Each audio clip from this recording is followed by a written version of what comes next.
अस्सलामुअलैकुम नाज़रीन, दुनिया स्पेशल के साथ मैं हूं मोहम्मद अजमल जामी। हमारे नाज़रीन इस बात से बखूबी वाकिफ़ हैं कि चाहे खैबर पख्तूनख्वा का बल्दियाती इंतखाब हो, बजट 2015-2016 हो या कोई भी मुल्की सियासी मंजरनामे का अहम मामला हो, हमारी यही ख्वाहिश रही है, कोशिश रही है कि एक मुस्बत डिबेट जनरेट की जाए। तमाम तर जो पार्टीज़ हैं, तमाम तर जो तबका फ़िक्र हैं, उनकी बात सुनी जाए ताकि अवामुन्नास को खबर दी जाए उस हवाले से कि वो किसी अहम मामले पर क्या सोचती हैं। तो इसी तनाजुर को आगे बढ़ाते हुए आज हमने गिलगित बल्तिस्तान में होने वाले जो इंतखाबात हैं उसके लिए स्पेशल ट्रांसमिशन सजाई है आपके लिए। आपको बता दें कि आज रात 12 बजे गिलगित बल्तिस्तान में इंतखाबी मुहिम ख़त्म हो रही है और सोमवार यानी 8 जून को वहाँ पर इंतखाब होगा। 16 सियासी जमातें हैं जिनके 271 उम्मीदवार मैदान में हैं अब के बार और 124 आज़ाद उम्मीदवार भी अपनी किस्मत को आजमाएंगे। सिक्योरिटी के लिए आज की जो अपडेट है कि इलेक्शन कमीशन ने फौज से दरख्वास्त की कि जनाब फौज दी जाए, तो फौज भी तैनात कर दी गई है। पुलिस ने, रेंजर्स ने, फौज ने फ्लैग मार्च भी किया कुछ अहम जगहों पर और 24 हल्के बनते हैं। मजमूई तौर पर 7 अजला हैं गिलगित और बल्तिस्तान के, जहां पर 24 हल्कों के लिए पोलिंग होगी, यानी 24 जनरल नशिस्तें हैं। मजमूई तौर पर तो जो असेंबली बनती है लेजिस्लेटिव गिलगित बल्तिस्तान की, उसके अरकान की तादाद 33 हो जाती है, रिजर्व सीटें और खवातीन की नुमाइंदगी डालकर। पीपल्स पार्टी ने अब की बार 22 उम्मीदवार मैदान में उतारे हैं। पीपल्स पार्टी का जिक्र इसलिए कि पिछले इंतखाबात में पीपल्स पार्टी ने मैदान मारा था, जबकि नून लीग ने यानी तमाम तर हलकों में अपने उम्मीदवार उतारे हैं। पाकिस्तान तहरीक इंसाफ ने इस बार 21 उम्मीदवार मैदान में उतारे हैं। याद रहे कि जो 2009 का इलेक्शन था उसमें पाकिस्तान तहरीक इंसाफ की जानिब से सिर्फ एक उम्मीदवार ने इंतखाब लड़ा था। इसी तरह से MQM ने 9, अवामी और ऑल पार्टीज मुस्लिम लीग ने 12 और JUFA ने 10 और इस्लामी तहरीक पाकिस्तान ने भी 10 उम्मीदवार उतारे हैं। तो गिलगित बल्तिस्तान का मुस्तकबिल क्या होने जा रहा है, इंतखाबात को कैसे देख रही हैं मुख्तलिफ सियासी जमातें पाकिस्तान में बैठकर, और जो गिलगित बल्तिस्तान के अवाम हैं उनकी उम्मीदें किस हद तक पूरी हुई पिछली लेजिस्लेटिव असेंबली से, यानी वोट का हक जब से मिला तो किस हद तक अवामी नुमाइंदों ने उन्हें डिलीवर किया है। क्योंकि हमने देखा अभी इंतखाबी मुहिम के दौरान के इमरान खान साहब बिलखुसूस हमें नजर आए मुख्तलिफ जिलों में। पाकिस्तान मुस्लिम लीग नून की जानिब से भी कुछ जलसे किए गए, पीपल्स पार्टी को भी देखा गया, लेकिन ये अमूमन जो पब्लिक गैदरिंग्स थी उसमें मुख्तलिफ रहनुमाओं ने यही कहा कि अवाम को वो हुकूक नहीं मिले, डिलीवर नहीं हो पाया। इंफ्रास्ट्रक्चर का सबसे बड़ा प्रॉब्लम है, रोड्स का, कम्युनिकेशन का, स्कूलों का, हेल्थ केयर का। तो इन मामलात पर मुख्तलिफ सियासी जमातें अब क्या जो वादा लेकर अवाम के सामने पेश होंगी और अवाम की उनसे क्या तवक्कुआत हैं, इन तमाम मौज़ूआत को आज इस दुनिया स्पेशल प्रोग्राम में ज़ेर बहस लाएंगे।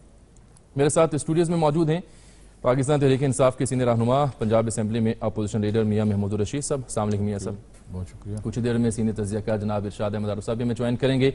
मुत्तहिदा कौमी मूवमेंट के रहनुमा रिहान हाशमी साहब और पाकिस्तान पीपल्स पार्टी की जानिब से साबिक गवर्नर गिलगित बल्तिस्तान कमर जमान कायरा साहब भी हमें टेलीफोन लाइन पर ज्वाइन करेंगे। नून लीग की नुमाइंदगी को भी हम यकीनी बनाने की कोशिश कर रहे हैं और साथ में मेरी स्क्रीन पर आप जो स्टैट्स हैं, जो फैक्ट एंड फिगर्स हैं रिगार्डिंग गिलगित बल्तिस्तान इंतखाबात, वो भी आप मुलाहिजा कर रहे हैं। कुछ बुनियादी जो पॉइंट्स जिनका जिक्र मैंने भी अपने इब्तदाइये में कर दिया है। लेकिन मेरे से सबसे पहले पिछले इंतखाब में एक सीट पर सिर्फ इंतखाब लड़ा आपने, अब 21 नुमाइंदे उतार दिए। खान साहब हर शहर में, हर जिले में तकरीबन गए। अपेरेंटली देखा जाए तो खासी अच्छी कैंपेन आपने की, क्या रिस्पांस मिला आपको और किस हद तक आप उम्मीद हैं अब के बारे इलेक्शंस में? बिस्मिल्लाहिर्रहमानिर्रहीम। देखिए, हम पिछले इंतखाब है तो वहाँ हमारा जो तंजीमी ढांचा था वो ना होने के बराबर था। कुछ इंडिविजुअल्स आए जिन्होंने कहा जी कि हम आपकी पार्टी पे इलेक्शन लड़ना चाहते हैं, लिहाजा वो एक आध बंदा ही था, उसको हमने वो इजाज़त दे दी उसकी। लेकिन इस दफ़ा पूरे पाकिस्तान में जिस तरह PTI एक बड़ी फेडरेशन की जमात बनकर उभरी है कि चारों सूबों में पार्टी के ज़बरदस्त वर्कर्स की एक खेप और टीम मौजूद है, इसके असरात लामहला गिलगित और बल्तिस्तान के जो एरियाज़ हैं वहाँ तक भी पहुँचे हैं। कहीं ऐसा तो नहीं होगा कि परसों इंतखाब के बाद आप फिर मुझे कह रही हूँ कि जनाब टिकट्स की डिस्ट्रीब्यूशन ठीक नहीं हुई, जैसे कि जनरल इलेक्शन की बात कर लें या ज़िमनी इंतखाबात की बात कर लें, अमूमन यही तज्ज़ियाकारों की राय रही कि जनाब टिकट्स, या आपके अंदरूनी हल्के भी कहते हैं ये छोटे मोटे मसाइल, ये टिकट्स के वो हर जगह होते हैं, यहाँ भी होंगे। लेकिन एक बात मैं आपको बता दूं कि जिस तरह से लोगों का रिस्पांस है और इमरान खान साहब ने जो वहाँ प्रोग्रामात किए हैं उसमें जिस लेवल का लोगों के अंदर पैशन है और जो क्राउड पुल किया है और बड़े बड़े जलसे किए हैं, मेरा ख्याल है किसी पॉलिटिकल पार्टी को including Muslim League and People's Party. Apparently तो ये एक सिग्निफिकेंट, बहुत ही इस तरह का एक पॉजिटिव साइन है कि लोग ख़ास तौर पे बहुत बड़े पैमाने पर, ऑलमोस्ट अगर ये कहें कि 80-90% जो यूथ है वो खिंची चली आई है इमरान खान के इन सारे जलसों के अंदर। तो होपफुली हम आपको सरप्राइज देंगे और इंशाल्लाह गो कि हम एक नौज़ायदा पार्टी हैं और वहाँ पर हमारा कोई बहुत बड़ा कोई इस तरह का तंजीमी नेटवर्क नहीं था, लेकिन पिछले चंद माह के अंदर जिस तेज़ी के साथ वहाँ पर पेनिट्रेट किया है पीटीआई ने, और इंतखाबात से पहले तकरीबन हर ज़िले में बहुत अच्छे लोग जो हैं उन्होंने पीटीआई को ज्वाइन भी किया है। और मैं ये समझता हूँ हम बड़े पुरुमीद हैं कि इंशाल्लाह जिस तरह पाकिस्तान जहाँ के तक हलकों के जलसों की बात आप कर रहे हैं, बिलाशुबा वो तो बड़ी एक बहुत तेज़ थी आपकी कैंपेन वहाँ पर। खान साहब एक ज़िले से उठते थे, शाम को दूसरे ज़िले में फिर जलसा भी करते थे। लेकिन जो पास्ट है 2013 का इलेक्शन भी हम देखते हैं, जलसे बहुत बड़े थे, लोग बहुत ज़्यादा थे। वही बात जो आप कर रहे हैं कि यूथ बहुत ज़्यादा खिंची आई थी, तो यहाँ भी लोग आए तो हैं। अब असल सवाल वही रहता है कि क्या आप वोटर को उसको वोटर में कन्वर्ट कर लेंगे? देखिए वो भी ऐसे इलाके में जो संगलाफ है, देखे ना मुश्किल पूरे इलाका पाकिस्तान है की जो आप बात कर रहे हैं, तो यहाँ भी सेकंड लार्जेस्ट पार्टी बनना भी मैं ये समझता हूँ ये छोटी बात नहीं है। पंजाब के अंदर या केपी के अंदर या सिंध के अंदर या पूरे पाकिस्तान के अंदर तकरीबन 80 लाख के करीब हमने वोट लिए हैं और पीपल्स पार्टी का हमने सफाया किया है। वोटों के एतबार से हम दूसरी बड़ी जमात बनकर जो है उभरे हैं।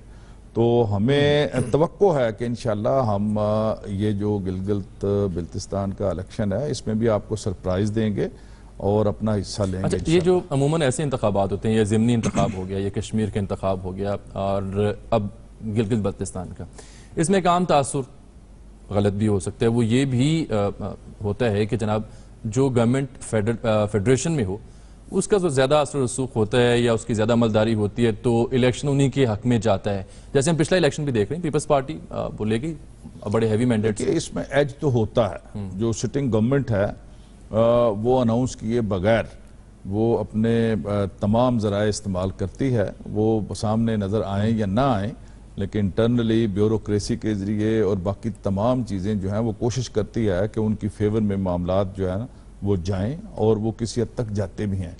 लेकिन मैं ये समझता हूँ कि इमरान खान जो एक फिनोमेना का नाम अब बन चुका है। जब इमरान खान बात होती है तो लोगों के ज़हन में एक ख़ास कॉन्सेप्ट, एक विजन, एक तब्दीली, चेंज, इनकलाब, सॉवरेनिटी, इज़्ज़त नफ्स, पाकिस्तानियत, ईमानदारी, जुर्रत, दयानत, अमानत, ये सारी बेबाकी, ये चीज़ें सामने आती हैं और ये एक नई चीज़ है। यानी ये रवायती जो सियासत से हटकर सारी बात है जो इमरान खान करता है। तो मैं ये समझता हूं कि ये एक इतना जबरदस्त जान है इस पूरे। मुझे आपको इंटरप्ट करना, देखिए अभी केपीके में आपकी गवर्नमेंट थी और वहां तब्दीली का नारा आपने लगा, आपको मैंडेट भी मिला, गवर्नमेंट भी आप कर रहे हैं, लोकल बॉडी के इलेक्शंस होते हैं लेकिन बड़े वायलेंट होते हैं, दर्जन से ज़्यादा अफराद जहाँ भाग होते हैं और फिर इल्ज़ामात लगते हैं। यानी जहाँ आपकी गवर्नमेंट है वहाँ ये सब कुछ हुआ।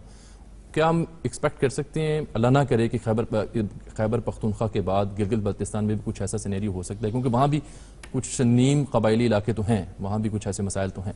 देखिए ये जो केपीके की आप बात कर रहे हैं ना, मेरा ख्याल है इसको मीडिया ने और बाकी पॉलिटिकल पार्टीज ने बहुत ज़्यादा शोर मचा के इस तरह की परसेप्शन क्रिएट करने की कोशिश की है। एक ऐसा सूबा जहां पर पिछले 20 साल के अंदर वो दहशतगर्दी के लिए एक मैदान बना हुआ हो। अच्छा, और सबसे ज्यादा मुतासर अभी इल्म हुआ है कि हमें ज्वाइन कर लिया जनाब कमर जमान खैरा साहब ने, इरशाद मदारब साहब ने भी और डॉक्टर तारिक फजल चौधरी साहब ने भी। आप सबका बहुत शुक्रिया। खैरा साहब, आपसे बात करना चाहूंगा अगर आप मुझे सुन पा रहे हैं, क्योंकि प्रोबेबली मैं तो नहीं सुन पा रहा आपको। मैं ये जानना चाह रहा हूँ कि लास्ट जो टेन्योर था वो आपके पास था, वहाँ पे गवर्नर भी रहे और पीपल्स पार्टी ने हैवी मैंडेट भी लिया। जो वोट का हक मिला, अपनी लेजिस्लेटिव असेंबली मुंतखब करने का हक मिला, आप समझते हैं कि 5 सालों में पीपल्स पार्टी ने अवाम को वो डिलीवर किया, उनकी जो ख्वाहिश थी आईनी वो पूरी हुई वहां पर?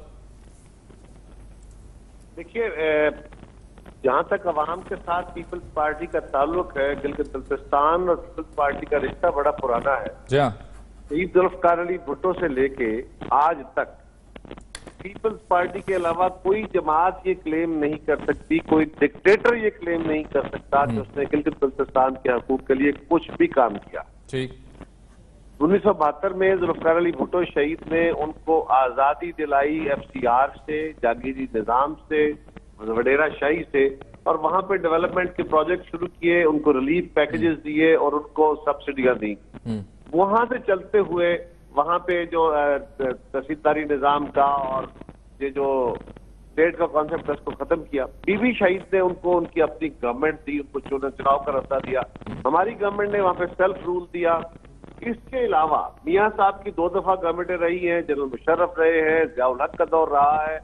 कोई दौर ये नहीं कह सकता, बल्कि ज़ियाउल हक के दौर में तो कुछ रिवर्सल भी हुई जो हमने रिलीफ किए थे और बाद में बीबी शहीद के दौर में आके हमने वो बहाल किए। जहां तक ताल्लुक लोगों के साथ उनके मसाइल के हल का है, उनकी तवक्कुआत सारी पूरी हो गई हो, आई एम सॉरी ऐसा नहीं होता। हमारे यहाँ वसाइल की कमी होती है। गिलगित-बल्तिस्तान अच्छा, बहुत मुश्किल मुझे आपसे माजरत करना पड़ेगी, ब्रेक का वक्त भी हो गया यहाँ प्रोग्राम में। मैं ब्रेक के बाद वापस आऊंगा तो आपकी गुफ्तगू यहीं से हम नाज़रीन तक पहुंचाएंगे। मेरे साथ रहिएगा नाज़रीन।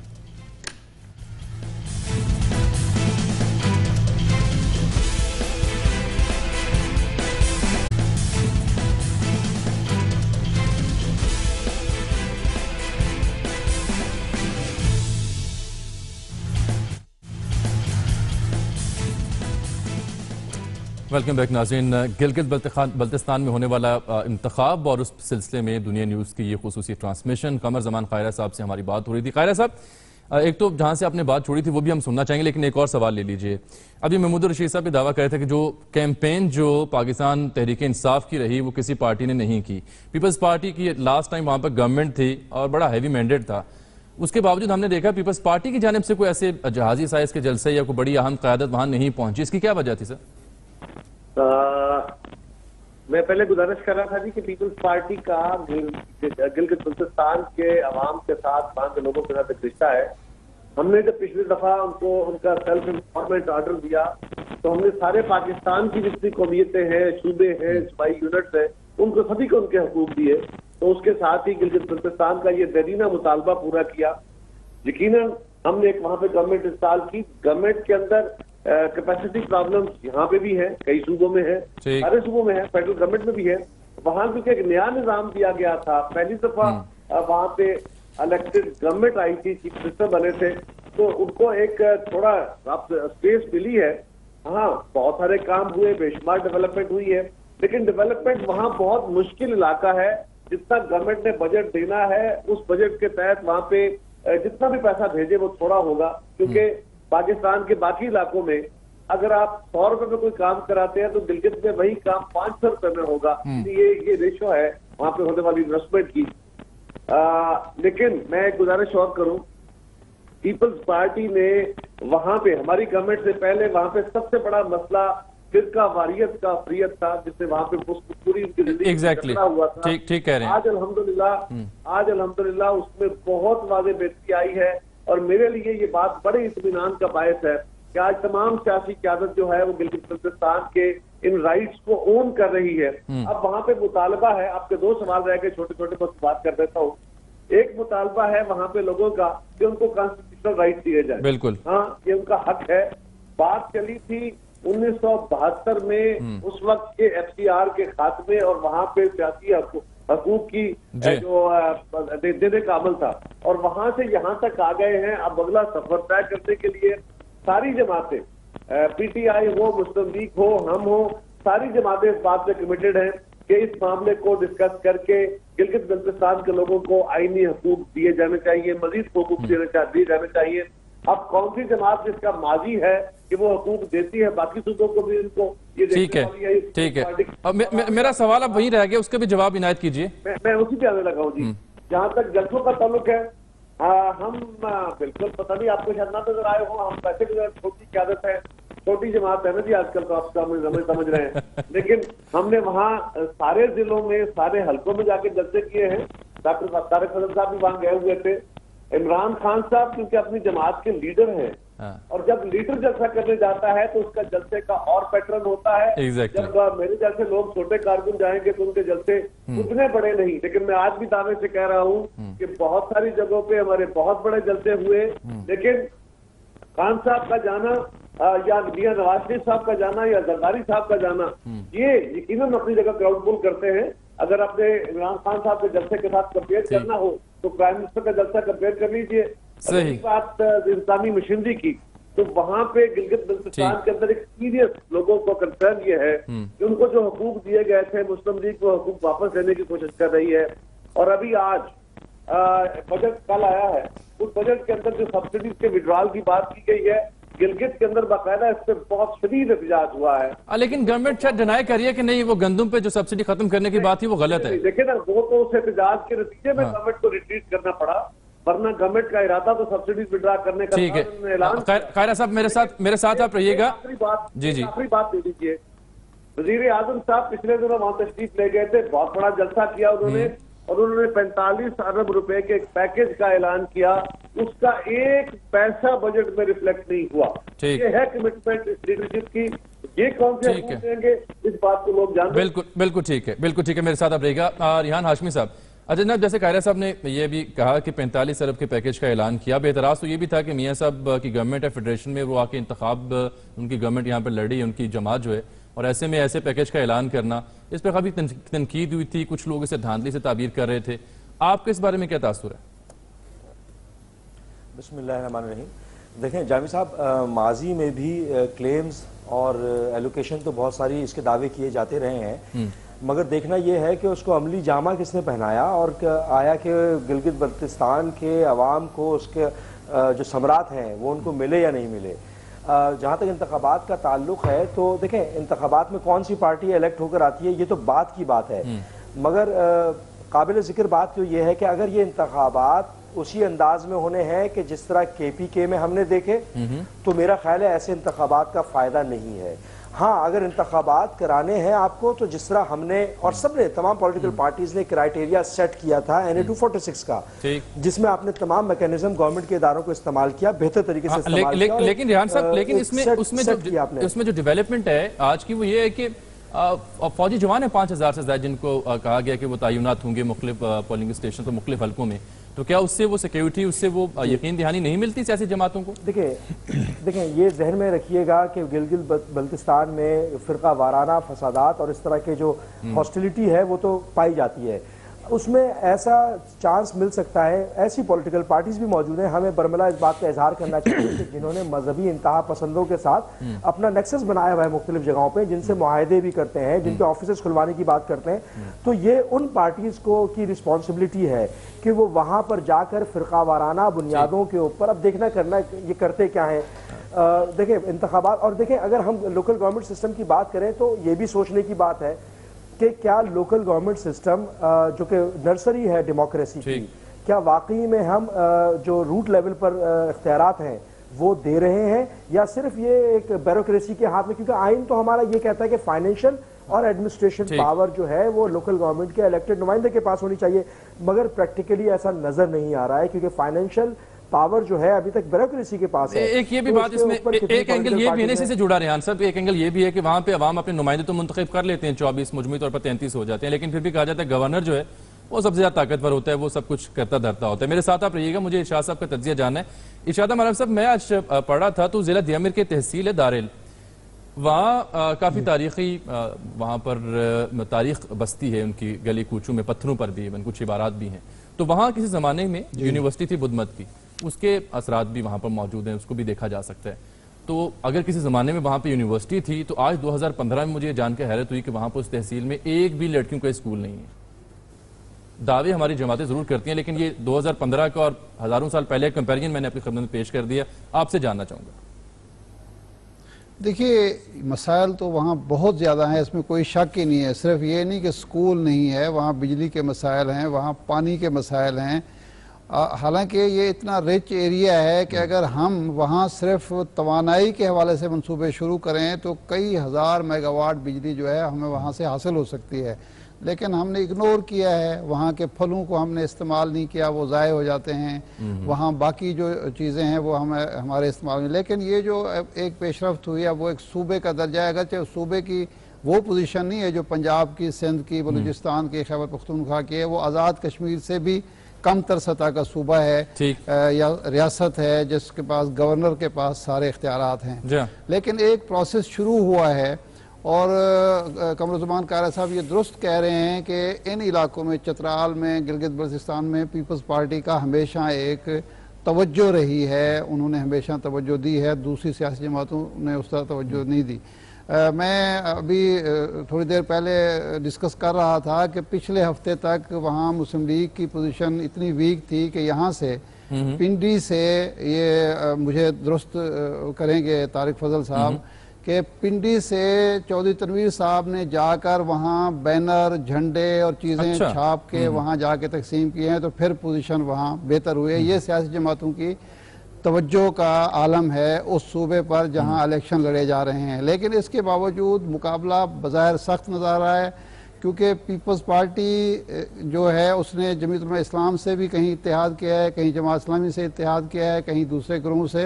तो इसका मतलब है कि कोई एक सियासी जमात अपने आप को इस काबिल नहीं समझती कि वो वाज़ेह मैंडेट ले जाए, इलेक्शन लड़ सके। ठीक है, इरशाद साहब बड़ा हम तज्जिया आपका, मेरे साथ आप देखिए ब्रेक का वक्त आन पहुंचे। लेकिन तारिक फजल चौधरी साहब मैं वापस आऊंगा तो मैं आपसे बात शुरू करूं, क्योंकि काफ़ी चीज़ें हैं जो आपकी जानिब आ रही हैं, हुकूमत की जानिब आ रही हैं, तो आपका जवाब क्या होगा एक ब्रेक के बाद?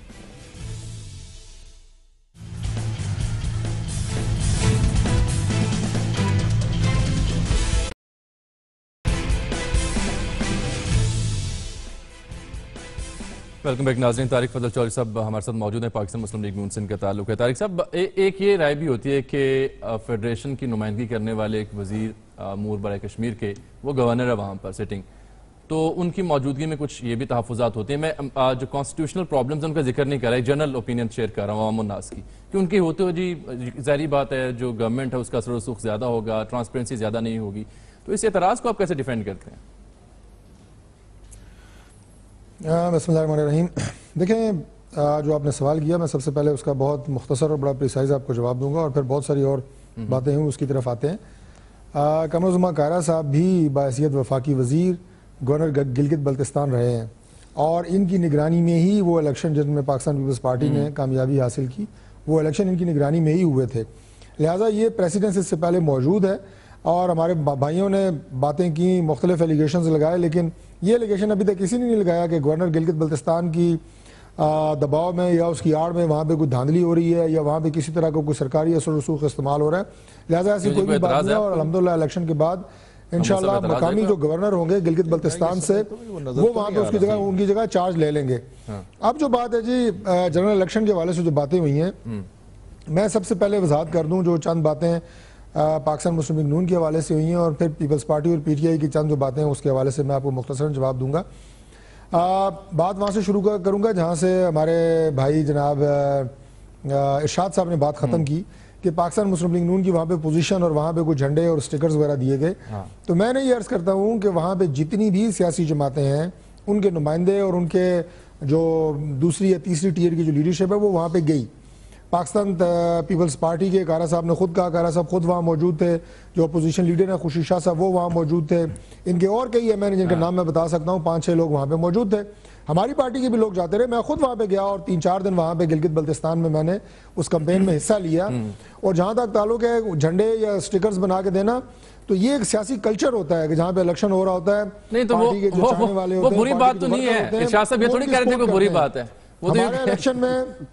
हमारे इलेक्शन में हमारे दोस्त पाकिस्तान के मुख्तलिफ हिस्सों से हमें झंडे और स्टिकर्स भेजते हैं इलेक्शन में, ये एक ओपन सीक्रेट है। नहीं जी, झंडे और स्टिकर तो और की बात है, स्पोर्टर्स भी भेज देते हैं जलसे में। झंडे और स्टिकर तो बात की बात है, स्पोर्टर्स भी चले जाते हैं बसों में बैठ के। अजमल साहब आपने सबको बड़ा टाइम दिया, मेहरबानी होगी अगर 2-3 मिनट सर मैं हाजिर, मैं खादिम आपका, बिस्मिल्लाह अगर आप ना करें। जी जी बिस्मिल्लाह जी। अब जहां तक ताल्लुक है जी सब्सिडी का, तो मैं बिल्कुल दो टोक अल्फाज में बड़ी जिम्मेदारी से हुकूमत की तरफ से ये वजाहत करना चाहता हूँ कि गंदम की सब्सिडी पे किसी तरह की ना कोई कमी हो रही है, ना कटौती हो रही है, ना वो खत्म हो रही है, बल्कि सब्सिडी में इजाफा हो रहा है और इंशाल्लाह गिलगित बल्तिस्तान के अवाम के लिए ये खुशखबरी है। अरबों रुपए के मंसूबों का ऐलान जो गिलगित बल्तिस्तान में मियां नवाज शरीफ साहब ने अपने जलसे में किया था आज से तकरीबन कोई महीना 1.5 माह पहले, मैं भी उस वक्त जलसे में उनके साथ मौजूद था क्योंकि मैं खुद गिलगित बल्तिस्तान की जो उनकी काउंसिल है मैं उसका खुद मेंबर भी हूँ। तो उस जलसे में अरबों रुपए के मंसूबों का ऐलान हुआ। 4 नए अजला का वज़ीर आज़म साहब ने ऐलान किया जिनका नोटिफिकेशन जारी हो चुका है और अताबाद झील जो जलजिले में आपको पता है कि वो बंद हो गई थी और उसके बाद तकरीबन 20-25 किलोमीटर जो काराकोरम हाईवे है वो पानी के अंदर चली गई थी। टनल्स के जरिए हमें मुतबादिल रास्ता बना रहे हैं। 27 अरब रुपए की लागत से वो प्रोजेक्ट पाया तकमील को पहुंच चुका है और अल्लाह के फजल से अभी इंशाल्लाह सितंबर में उसका इफ्तिताह वज़ीर आज़म साहब करेंगे।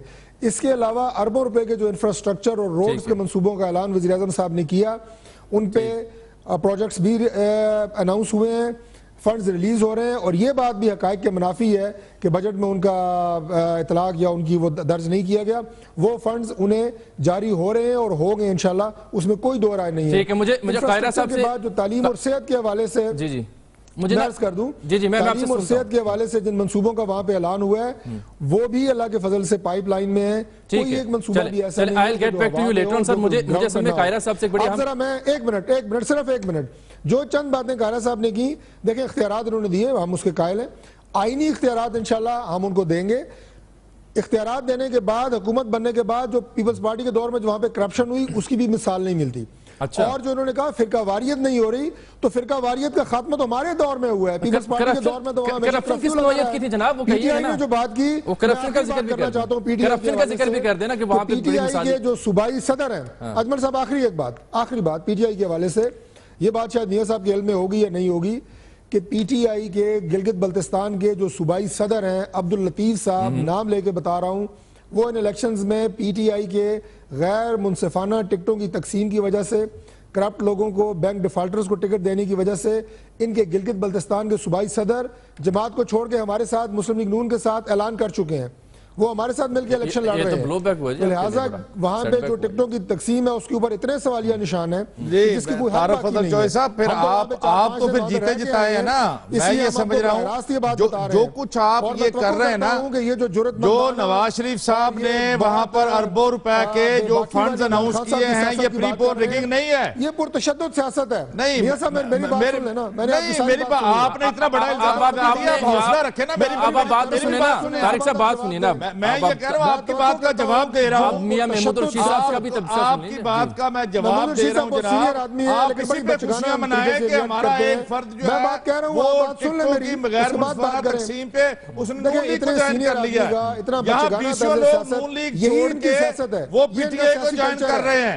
मैं ये कह रहा हूँ कि जो मियां नवाज शरीफ ने जाके प्री पोल रिगिंग की बुनियाद रखी बतौर वजीर आजम 45 अरब रुपए के मंसूबों का ऐलान किया, ये कहां का इंसाफ है? ये कहां का इंसाफ है? अब आप हौसला पैदा करें ना, मेरा जवाब सुने। 28 बंदे मरवा दिए, आपको भी इनको कोई शर्म नहीं आ रही उसके ऊपर। शर्म तो आपको आनी चाहिए। आप अपने गिरफ्तार में जाके आपने शर्म बेहिसी की इंतहा तैयार नहीं है। आप किसी दूसरे की बात सुनने जा रहे हैं, आपको शर्म नहीं आ रही। जो मेरा मियां साहब एक ठहरिएगा, तारिक साहब सुनिएगा। नहीं हजरत, एक मसला है कि मैं जो भी प्रोग्राम करता हूँ उसमें कुछ ऐसी गुफ्तगू अफोर्ड नहीं कर सकता। और मेरी गुजारिश यही होती है कि आप लोग थोड़ा तमीज के दायरे में रहिए, इखलाकियात के दायरे में रहिए, इस तरह की गुफ्तगू ना ही करें तो बेहतर है। हमारी ख्वाहिश यही होती है कि मामला यहाँ तक ना पहुंचे कि आपने अक्यूज किया, वो जवाब दे रहे तो वो सुन लीजिए उनसे। आप दोनों से मैं बाद में बात करता हूँ। रिहान हाशमी साहब भी मौजूद हैं, कायरा साहब भी मौजूद हैं। रिहान साहब, अगर मुझे इजाजत, मैं कायरा साहब से एक बड़ा एक अहम सवाल करना चाह रहा हूँ, लेकिन ब्रेक का वक्त आन पहुंचा है। अब हमें कहा जा रहा है ब्रेक आन पहुंची है सर पर, तो ब्रेक के बाद आप दोनों को हम ज्वाइन करते हैं।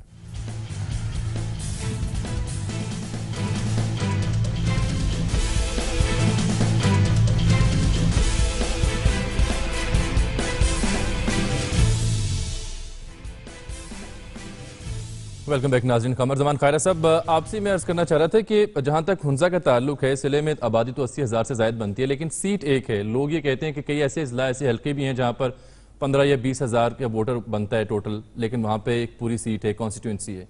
तो क्या वजह कि हुंजा में मजीद एक सीट का इजाफा नहीं किया गया? जी, मैं छोटी सी गुजारिश जरा करता चलूं, क्योंकि मेरी जात के ऊपर एक बात आई है, मेरा नाम लेके, तो उसकी वजाहत करना जरूरी है। बिला शुबा जी, कीजिए। इतलान अर्ज ये है मेरे भाई तारिक फजल साहब के लिए कि 2009 में जब हमने ये सिस्टम दिया तो हमने एक सिस्टम को कट ऑफ करके दूसरे सिस्टम को इंट्रोड्यूस करना था।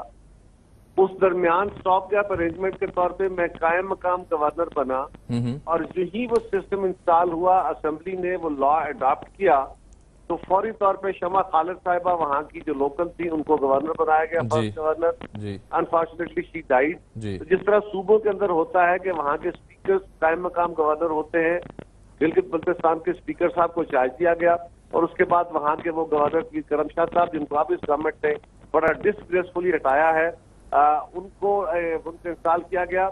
वहाँ पे रेगुलर गवर्नर का, मिनिस्टर का तयनात करना और उसके ऊपर तोजी ये देना कि जी क्योंकि वहां पे आइन एक्सटेंड नहीं होता, वहां पे आइन की हदूद लागू नहीं होती, लिहाजा ये बात दुरुस्त है। वो भाई खुदा के बंदो, वहां आइन लागू नहीं होता, यहाँ तो आइन लागू होता है। एग्जैक्टली। फेडरल गवर्नमेंट किसी आईनी ढांचे की पाबंद है कि आइन के रूह के खिलाफ तो नहीं जा सकती। आपने तो क्लियर कट उसकी इतनी बड़ी वायलेशन की है। मेरे तौर में मुझे कायम मकाम चार्ज दिया गया था, वो देख लीजिए, नोटिफिकेशन देख लीजिए। और दूसरी बात रही फिरका वारियत की। फिरका वारियत में डॉक्टर तारिक फजल साहब से गुजारिश ये है, पहली बात तो यह है कि इनकी इतला के लिए दूसरी गुजारिश ये है कि अभी 1 महीना 1.5 महीना पहले तक, ये 3 महीने पहले तक वहाँ हमारी गवर्नमेंट थी और हमारी गवर्नमेंट में वहाँ अमन आया है। वो इक़दाम जो हमारी गवर्नमेंट ने बाकी जमातों और तमाम फिरकों के साथ इकट्ठे होकर लिए, उसमें फेडरल गवर्नमेंट का कोई रोल नहीं था। और तीसरी गुजारिश ये है कि वहां पे वो मजहबी जमातें, वो मजहबी फिरका वारियत वाली जमातें जिनका एक भी कैंडिडेट नहीं है और जो पाकिस्तान में डायरेक्टली मुस्लिम लीग के साथ लिंक हैं, अगर डॉक्टर साहब चाहेंगे तो मैं उनके लीडरों के नाम भी बता दूंगा जो वहां मौजूद है और शायद आज भी हैं। वो वहां पे किसकी कैंपेन करने गए हैं?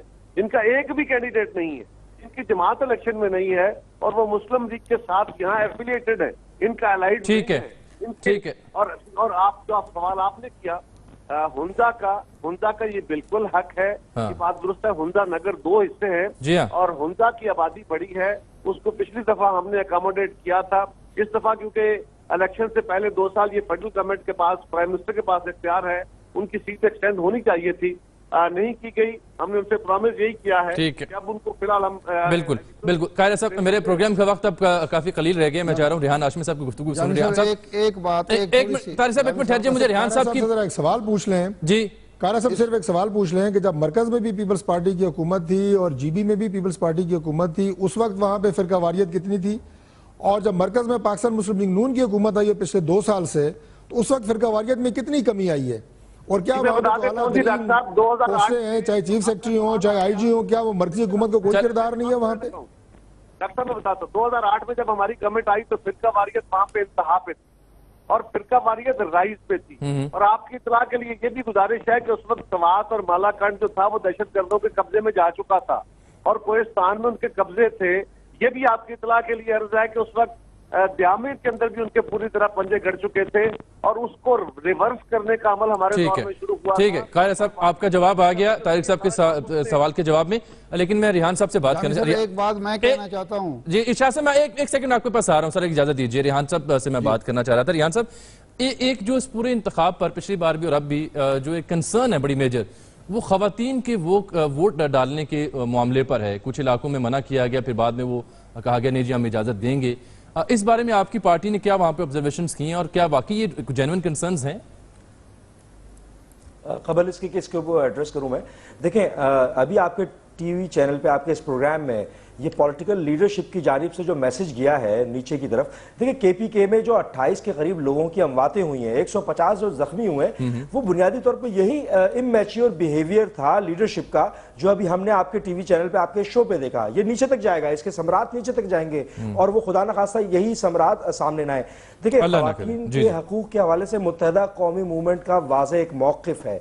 हमने अभी देखा, रिसेंटली देखा कि जमहूरियत के चैंपियन, ख़वातीन के हकूक़ की अलमबरदार जो पॉलिटिकल पार्टीज़ हैं, उन्होंने बाकायदा मुआहदा कर कर KPK में ख़वातीन को वोट देने के हक से रोका।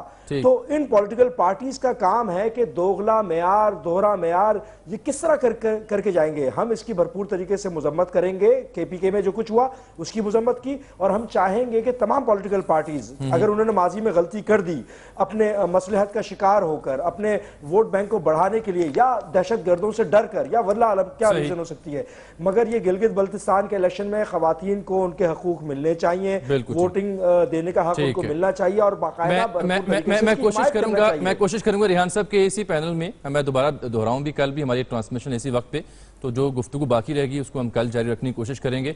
लेकिन इरशाद साहब प्रोग्राम खत्म होने वाला है, मैं आपकी जानिब भी आ रहा हूँ, आपकी जानिब इरशाद साहब आ रहा हूँ। एक तो मुख्तसर बता दीजिए डायनामिक्स क्या है गिलगित बल्तिस्तान की सियासत, क्या वो पाकिस्तान से मुख्तलिफ है और अभी तक की जो सूरत हाल आपको दिखाई देती है उसके मुताबिक आपको क्या लग रहा है, क्या कोई इत्तेहाद बनेगा या कोई वाज़ेह लीड कोई पार्टी ले जाएगी? जी पहली बात तो मैं ये कहना चाहता हूँ कि ये जो बात हो रही है ना, कायरा साहब ने भी कि तारिक फजल साहब ने कि आईनी हकूक का मामला है, देखिए, ये गिलगित बल्तिस्तान शिमाली जो इलाका जात है, इनका स्पेशल स्टेटस है आज़ाद कश्मीर की तरह। अगर आइनी हकूक से मुराद ये है कि पंजाब की तरह, सिंध की तरह आप वहाँ उनको सूबा बनाना चाहते हैं, तो मेरा ख्याल है ये जो अक़वाम मुत्तहिदा की करारदाद हैं उनकी भी नफ़ी होगी और इससे आपके मसला कश्मीर को नुकसान होगा। उस तरफ तो बिल्कुल हमें नहीं जाना चाहिए, और कोई हकूक देने हैं तो ज़रूर देने चाहिए। बिल्कुल ठीक। जहाँ तक वहाँ की सूरत हाल मुझे मालूम है, कोई भी पार्टी इस वक्त 13 सीटें लेने की पोजीशन में नजर नहीं आ रही। ठीक, क्योंकि जो पार्टीज इस वक्त हैं, 3 बड़ी पार्टीज हैं, मुस्लिम लीग है, तहरीक इंसाफ है, पीपल्स पार्टी है। पीपल्स पार्टी के उम्मीदवार ज्यादा हैं और तहरीक इंसाफ के तो उम्मीदवार भी कम है, तो वाज़ेह पोजीशन जो है एक पार्टी की नजर नहीं आ रही। शायद मुनकसिम किस्म का मैंडेट हो और फिर मखलूत हुकूमत वजूद में आए। ठीक है, ठीक है। आप सबका बहुत शुक्रिया। हम गिलगित बल्तिस्तान के इंतखाब के सिलसिले में ये दुनिया स्पेशल प्रोग्राम कल भी 10 से 11 बजे होस्ट करेंगे, यहाँ पर आपकी खदमत पेश करेंगे और सूरत हाल का जायजा लेंगे। आज यानी अब से तकरीबन 1 घंटे बाद जो मुहिम है, इंतखाबी मुहिम, उसका वक्त खत्म हुआ चाहता है और उसके बाद फिर सोमवार को लोग अपना हक़ राय इस्तेमाल करेंगे। अजमल जामी को इजाज़त दीजिए। अल्लाह हाफ़िज़।